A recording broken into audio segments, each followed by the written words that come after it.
Naam, karibu umakinike mtazamaji. Mtangazaji mwenza kwa lugha ya ishara ni Merisha Owiti. Wakazi wa kijiji cha Sagala katika kaunti ya Taita Taveta wanaishi kwa hofu kubwa kutokana na mlipuko wa volkano. Wakazi hao wanadai kwamba siku chache zilizopita walishuhudia tukio hilo ambapo radi ililipuka katika jiwe moja katika upeo wa mlima, na mvua ilipokuwa ikiendelea kunyesha katika wakati huo pia moto mkali ulizuka. Huyu hapa Shadrack Miti akitueleza zaidi kuhusu kioja hicho. Kwa wageni, milima hii ya Taita Taveta inavutia, lakini kwa wenyeji ipo hofu kubwa nyuma ya mandhari haya ya kuvutia. Hofu ambayo kwa baadhi inatokana na uwezekano wa mlipuko wa volkano kutokea, na kwa wengine mazingaombwe ya mababu imezuka kuhangaisha. Hofu ya wakazi hao katika kijiji cha Sagala inatokana na tukio la hivi majuzi ambapo moto unadaiwa kuzuka na kulipasua jiwe kwenye upeo wa milima hii. Tukio lililotokea kulipokuwa kukinya mvua nyingi tu. Kwa tuseme mvua ikanyesha ikaisha, moto bado uliendelea kuwaka. Siku ya pili mvua ikaja, sasa ikanyesha mvua kubwa. Naona kubwa sana, tukafikiria moto utazima, lakini bado haukuzima. Kuna hatari kwa sababu hatuwezi kuelewa kitu gani inaendelea. Unajua sasa kuna mambo mengine kama hivi, kwa mfano jiwe kubwa hupasuliwa na baruti. Likipasuliwa kuweka baruti pale na zinapasuka. Sasa hii moto ambaye sasa moto inaendelea kuwaka pale, si ile jiwe linaanza kupasuka wakati mwingine. Maana hatujui ya Mungu. Hakuna uwezekano wa yale mawe ambayo yanayoyaona huko juu kuanguka, kwa sababu hakuna wale ambao wametufahamisha ya kwamba kama hiyo radi iligonga mlima ikaupasua, hakuna eruption yoyote ambayo imeonekana. Kwa hivyo watu wasiwe na wasiwasi. Na sasa wakazi wanahisi kama hiyo sio ishara kwamba volkano yaja, basi ni swala la mizimu. Kwa mfano, wapo walio na mtazamo kwamba kizazi cha sasa kinachoishi karibu na milima hii kimekuwa mkono birika, kwani tofauti na wazee wa kale waliokuwa wakipika chakula na kupeleka milimani ili kuzishirikisha roho za waliokufa, siku hizi watu wamekuwa wachoyo, hivyo kuwaghadhabisha kina babu waliofariki. Lakini mizimu wenyewe umekuwa na historia ngumu sana.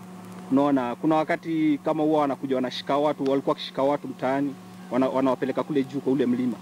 Unaona, wakienda pale wanakaa nao, alafu wanakuja wanawaambia kama kuna mtu wao pale Talio.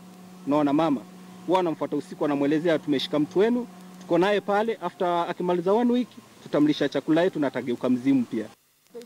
Lakini kwa wengine huenda mlipuko huo ulioishia moto kuwaka kwa siku 4 mfululizo ni ishara ya kuwepo madini mengi tu chini ya milima hiyo ya Taveta. Shadrack Miti, KTN leo wikendi. Na kutoka Taita Taveta sasa wacha tuingie katika siasa, ambapo Mwalimu Abduba Dida amejitosa tena kwenye ukumbi wa siasa kuwania urais, mara hii chini ya muungano wa Tunza. Dida hii leo aliidhinishwa na vyama tanzu ndani ya muungano huo. Dida amesema kwamba iwapo atachaguliwa kama kiongozi wa taifa hili, basi kigezo chake kunradhi cha uongozi ni kuzingatia maadili ya dini.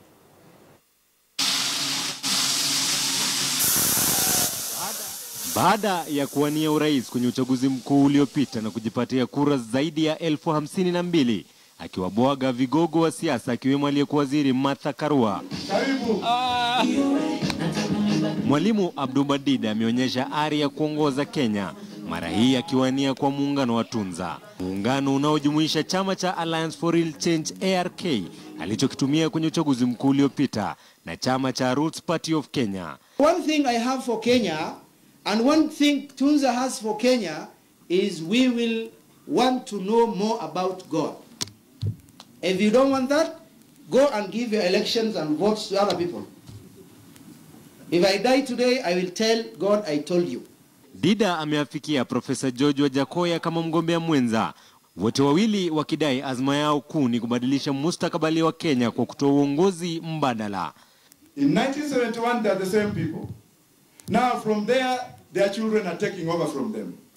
And then the children's children are taking over from them.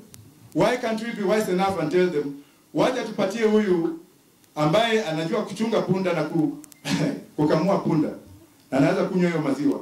A president who can jump on a motorbike.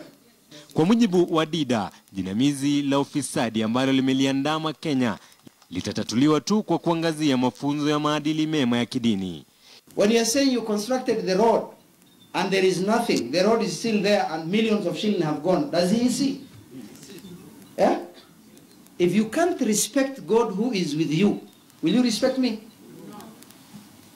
One solution in this country, we need God, and we need the knowledge of God. Ilivyo sasa, ukumbi wa kuwania urais umewavutia watu 9, japo kabla ya NASA kumtangaza mmoja wao wa kuwawakilisha. Jeff Kirui, KTN leo wikendi. Na asante sana, na kwa taarifa hiyo yake Jeff Kirui ndio inatupeleka katika swali letu kwenye Twitter, ambapo tunakuuliza, je, unadhani Dida Abduba anatosha kuwa rais wa 5 wa taifa hili la Kenya? Je, unadhani Abduba Dida, Mwalimu Dida, anatosha kuwa rais wa 5 wa Kenya? Sema nami kwenye Twitter @KTN News, @LoftMatambo, hashtag ni KTN leo weekend. Jibu lako ndio, la ama pengine nitakuwa naangazia katika mdoso kwa mrefu. Tukisonga mbele, wenyeji wa Baringo waliandamana katika mji wa Kabarnet kutokana na visa vya utovu wa usalama. Wenyeji hao walitishia kutoipigia kura serikali ya Jubilee endapo haitokomesha uvamizi ambao unaendelea katika sehemu hilo.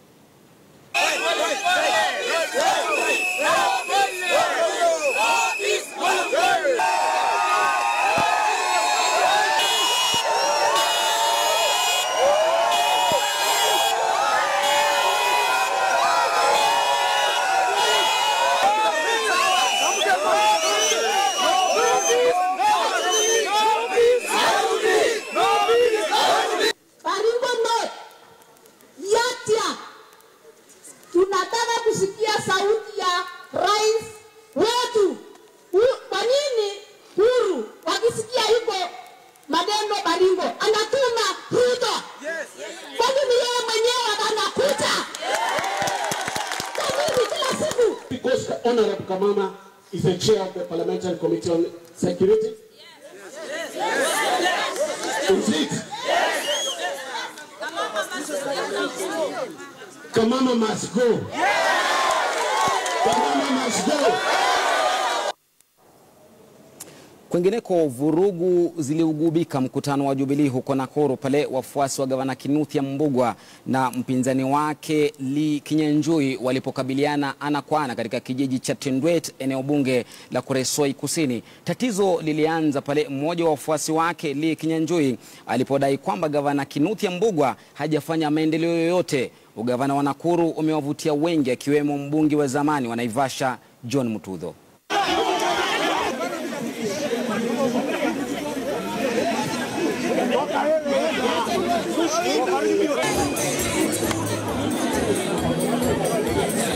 Na tukienda kupiga kura, kila mtu mimi nafikiri wewe iko na card ya kupiga kura. Tafadhali tupige kura kwa amani, tusichokosane. Tabaka zote 43 za nchi ya Kenya zinapatikana katika kaunti hii yenu, na ndiposa sisi huwa tunawategemea sana muwe mfano mzuri wa Kenya, na kwa miaka ile ambayo imepita imekuwa mfano mzuri. Kwingineko, imebainika kuwa mwili wa marehemu Nderitu Gachagua utasafirishwa kutoka London siku ya Jumatano na kufika Kenya usiku wa Alhamisi mwendo wa saa 11 asubuhi hivi. Akizungumza nyumbani Hiriga Mathira, nduguye Rigathi Gachagua amesema kuwa kuna baadhi ya magavana ambao watasafiri hadi London ili kuleta mwili wa marehemu nyumbani. Seneta wa Nyeri Mutahi Kagwe, mbunge wa Mathira Peter Weru na naibu gavana Samuel Madhai waliungana na jamaa na marafiki katika ibada mahususi iliyoandaliwa nyumbani kwa marehemu Gachagua. Wafugaji watatusalimia kwa ufupi ndio tuweze kuingia kwa neno. Quite a number of governors are traveling to London to accompany the body home, and in due time we'll be able to tell you which governors, maybe by tomorrow or the day after, so that they can escort their departed colleague home. We have to accept it as Nyeri residents. We have to accept that the first governor to pass away in this republic is actually our governor, and we face it that way. And we are grateful for all the support we are receiving from the national government. We will continue to work in unity to see that Governor Gachagua is given the send-off that he no doubt deserves. Hali ya wasiwasi imezuka tena katika eneo la Mlima Elgon, huku watu 4 wakiuawa katika mazingira ya kutatanisha katika muda wa siku 7 zilizopita. Ni tukio ambalo limezua mdahalo mkali kati ya wanasiasa na kaunti ya Bungoma, huku wakiitisha kuimarishwa kwa usalama katika eneo hilo. Huyo hapa Robert Wanyonyi akituarifu kwa kina.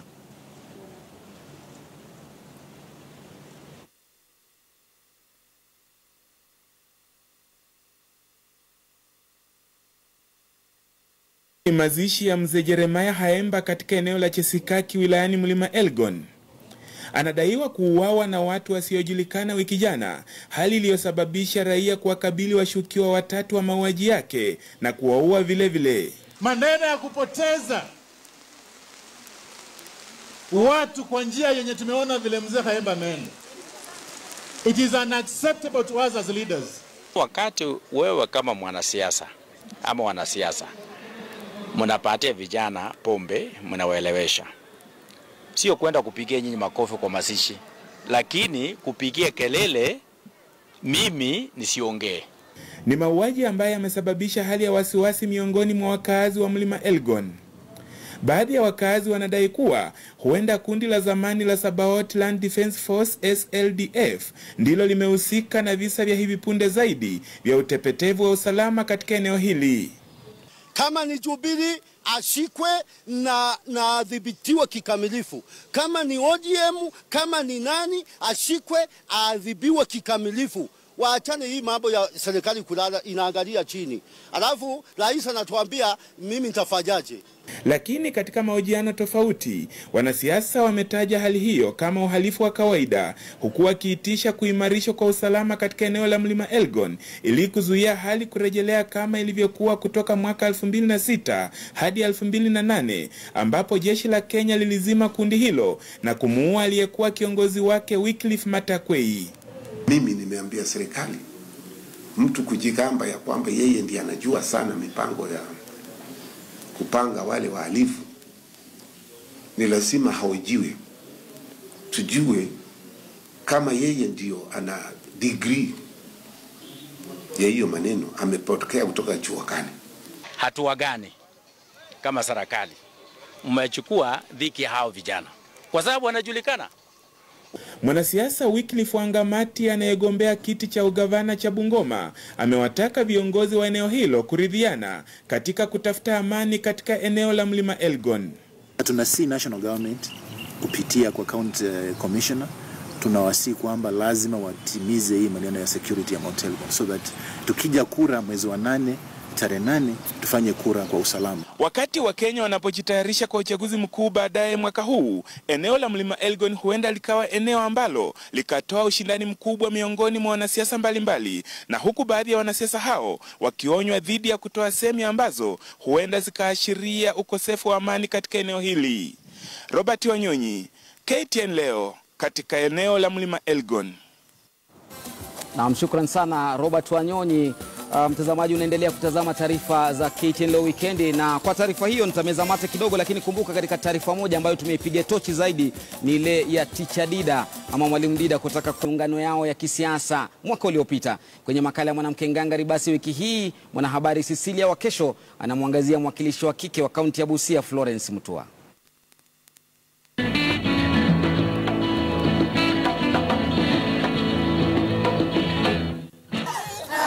Mbunge wa kaunti ya Busia Florence Mutua, desturi yake ni kujumuika na waliompigia kura pindi anapokamilisha shughuli za bungeni jijini Nairobi. Juhudi zake anasema ni kujiunga na ngazi zote za wenyeji wa kaunti ya Busia, si wanawake, si wazee, si vijana, wote wanawakumbatia katika mikusanyiko na mikutano ya kushauriana juu ya mbinu za kujikimu maishani. Table banking imetutoa chini na imetuweka hapa. Saa hizi kuna wamama ambao watoto wao walifanya mtihani. Hakuna mtu mwenye mtoto wake ako nyumbani. Akiwa nyumbani kwake kijijini Bukuyudi eneo la Marachi, anabadili kofia yake ya siasa na kuvaa kofia ya mwanamke nyumbani. Majukumu anayoyachukua kuwa sehemu ya maisha yake, akiwa mwanamke anayefahamu fika kuwa yeye ni mama, yeye ni mke. Tuko na watoto wengi sana, tumebarikiwa na watoto wengi, na watoto wetu wengi ni wakubwa. Wale wadogo wako Nairobi, wako kwa shule, lakini wengi wako kazini, wengi wameenda wameolewa. Familia yetu ni kubwa. Na tukikaa, by the way, hata tukumbukangi sisi ni watu wa siasa sana. Tuko tu normal family. Tuna joke pamoja. Itakumbukwa kwamba Florence Mutua aligonga vichwa vya habari mwaka uliopita alipokuwa mmoja wa wanawake wawili waliokuwa miongoni mwa wabunge 8 waliotiwa kizuizini kwa siku 4 kwa madai ya kutumia matamshi ya chuki. Nakwambia hiyo kitu mpaka sasa hivi unishangaza kwa sababu tangu nizaliwe sijawahi hata fika police station nikachukuliwa fingerprint ati nimefanya jambo lolote wala nimeibia mtu ama nimetukana mtu. Lakini kwa sababu sasa ya kuwa kwa siasa na labda sana kuwa kwa mlengo wa opposition, siku hiyo tulijipata tumeshashikwa na tukatupwa ndani, mimi na Mheshimiwa Aisha na wale wengine wetu, wao wakapelekwa Pawangani, sisi tukapelekwa Muthaiga. Ilikuwa ni kitu ya huzuni sana kwa sababu tulipelekwa kotini, tukakaa huko mpaka usiku. Tulikuwa tunatupwa korokoroni mahali room iko na giza. Sasa hiyo room hatujui kama kuna nini ndani, hakuna stima, hakuna mahali pa kulala, hatujui tuko wapi. Mumewe Livingstone Wainga anamuunga mkono mkewe pamoja na kufahamu majukumu yake katika ngazi za siasa. We now used.